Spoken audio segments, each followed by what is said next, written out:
Hey guys, I wanted to do a little video to talk to you about seed starting. This is only my second year growing my own plants from my own seeds, so I'm definitely not a seasoned veteran by any means, but I learned a lot last year and I've learned a lot from some of my favorite gardening resources, which I'll share some videos as I do, some links to their YouTube channels that might help. So the first thing I do when I'm deciding I want to grow my own food, grow plants from seeds, is I go through my seed collection and pull out what I want to do. So I want to show you this first. This is from Michael's. It is a photo organizer, and inside these containers they have separate little containers, which then you can label lettuce, tomatoes, whatever you're growing, and separate your seeds to more easily find the type of produce that you're looking to grow, or flower. I have one for seeds and then I got a rainbow one for flowers. I've seen these raved about on a lot of my gardening groups that I belong to on Facebook and my people I watch on YouTube, and I finally grabbed one after Christmas this year since they were on sale at Michael's for $14. And I loved it. So I'm gonna sing its praises as well. Anyway, so you'll go through the seeds you have, and then you will pull out the ones that you want to grow. These are my box of what I wanna grow this year. And I also tried to put them in here by season. A lot of times you can start, especially in Pennsylvania, some of my friends there are from Maryland, Kristen in Alabama, you'll be able to do your stuff way earlier. A lot of us can actually start growing as early as March for cold season crops or things that are colder, such as sugar snap peas. You can grow these sort of things in cold temperatures, and you can even direct sow these outside, so you don't even have to go through the trouble of seed starting and all of that. So I try to organize mine by the things that I can do cold season. My beets are in here. I've got some carrots that are in here. I forget what else I have going on for cold season. Anyway, so I pulled all of these things out and put them in a separate container so I know these are the things I want to grow. And then from there, what I did is I made myself a list. There are actually gardening journals that you can do this with. I bought this last year, gardening logbook, and it is kind of nice. You can log each type of plant at specific varieties and take some notes. How did it do for you? How did it grow? What did you learn? Those sort of things. But I also found that I didn't actually ever go back and look at it. So I'm going to try it again this year. So I'm not recommending this just yet because I have to play with it more. Instead, I just took a piece of paper and I wrote down what I want to grow, and then does it need direct sowed or does it need seed started inside? And then I look at the packet and I look for the information. When does it sprout? What's the ideal temperature? Is it frost hardy? How much sun? And when should you plant it? Most seeds will have those sort of instructions on the back. I don't know if you can see it, giving you that information. And a lot of times you'll want to work backwards from that. So that's what I did on my list here. You Google what your last frost date is going to be. And for my area, the rule of thumb is pretty much Mother's Day weekend. Last year I went by the last frost date that Google suggested, which was I think April 16th. And then I had that severe cold snap that killed half of my pepper plants, and I had to bring them into my plant hospital. Thankfully saved most of them to be able to restart. But anyway, so rule of thumb for anything that's not frost hardy, probably Mother's Day weekend for Pennsylvania. Maryland, I think from the gardening person I watch that lives in Maryland, follows about the same plan. But then you'll work backwards. I need to direct sow these? If I need to direct sow these, when do you want to direct sow them? So for the carrots I'm growing, I'm going to direct sow them because you cannot transplant carrots. You cannot grow them inside and take them outside. A lot of times plants that are like that with root systems that you're actually eating, when you disturb the roots, they don't grow. Carrots are notoriously hard for that. If you mess with them at all, they just don't turn into a carrot. I have found if you use really light soil, like in a grow pot or something, to keep it up away from bunnies if you don't have a fence, or have a net over it in case you have deer that want to nibble on it. It seemed to grow best for me. That was the best harvest I've had of carrots so far. So I'm going to direct sow those outside 3 to 5 weeks before my last frost. So around mid-March, I'm going to go out there and put my carrots into my grow pots that I want to plant. My beets, I do 2 different kinds, both bull's blood and golden. And those are about 2 to 4 weeks before last frost. So again, around mid-March, I'm going to direct sow those seeds into my beds and go from there. Another thing I learned with beets specifically, birds really love baby beets. So I put a netting over my baby beets so they don't come and rip them out of the ground.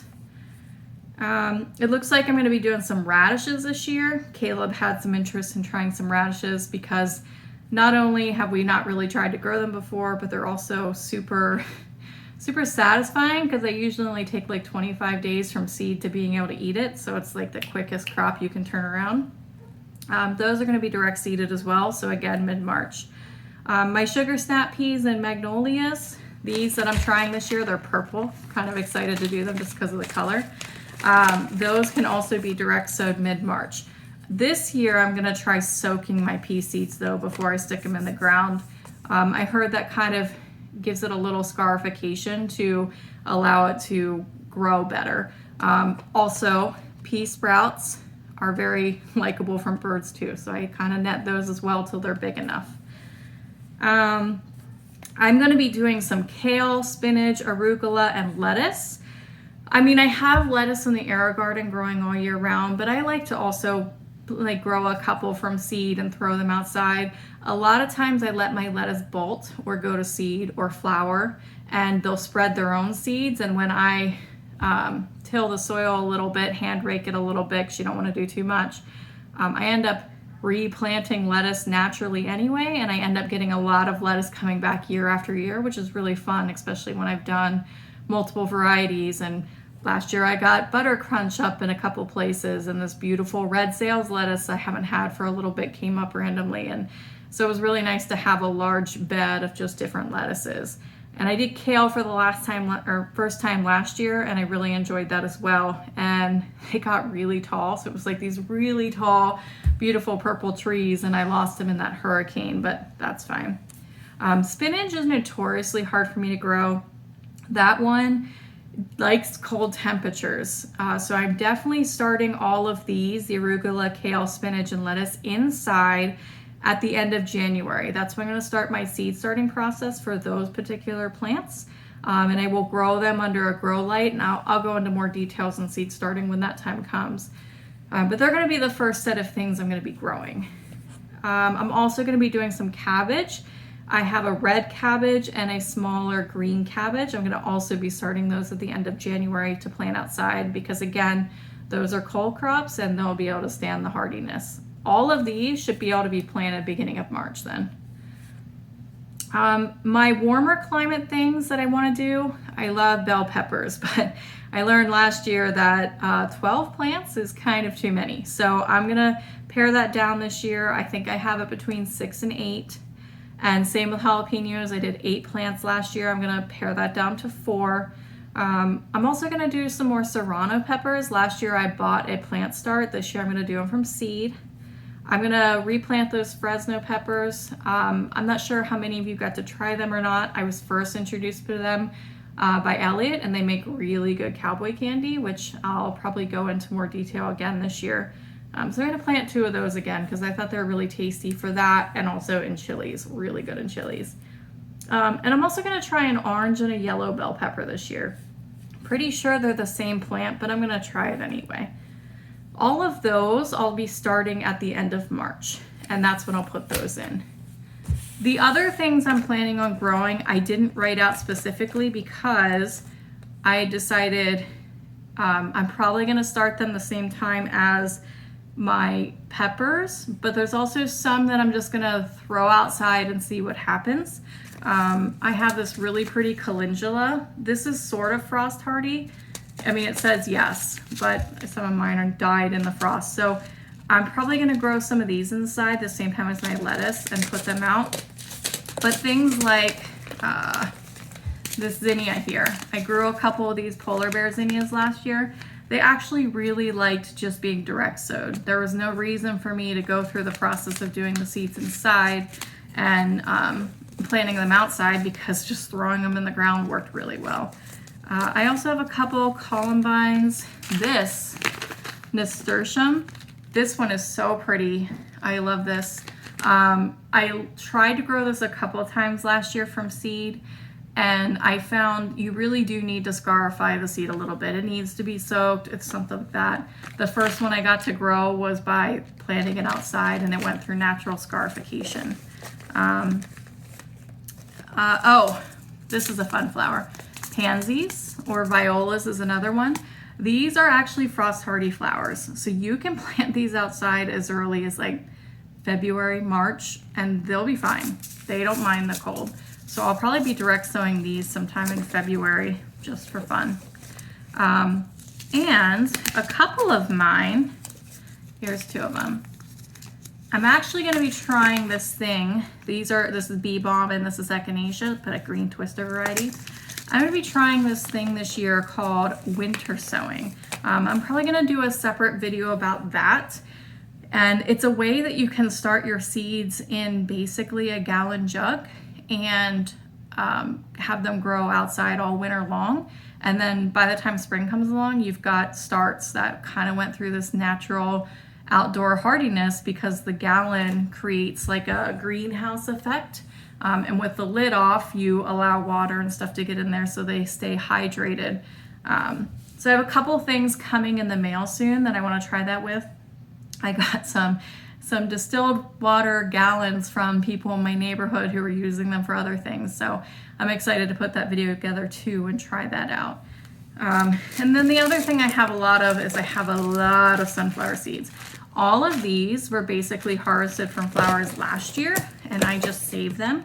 I gave a lot out for Christmas too, so if anybody wants some, let me know. I will probably do kind of half and half for those. I want to grow some inside because I really want to ensure that I have some nice sunflowers again this year. And I suffered a lot last year with critters kind of eating the sunflower sprouts, because again, super delicious to birds and other critters out there. So yeah, I'm excited to do that as well. So I just kind of wanted to go through, like, this is my process for seed starting, only my second year, so I'm not an expert, but from what I learned last year and what I've been learning through my Master Gardeners program and stuff like that, and all my YouTube people, this seems to be a pretty good way to plan it out. Get what you want to grow, separate out your seeds, document when to start the seed based off of the last frost date and when it can be planted, all by following the instructions on the back of the seed packet, and you'll be good to go. I hope to do more of these videos like this. Let me know in the comments if you enjoyed it and what more you might want to see. Thanks.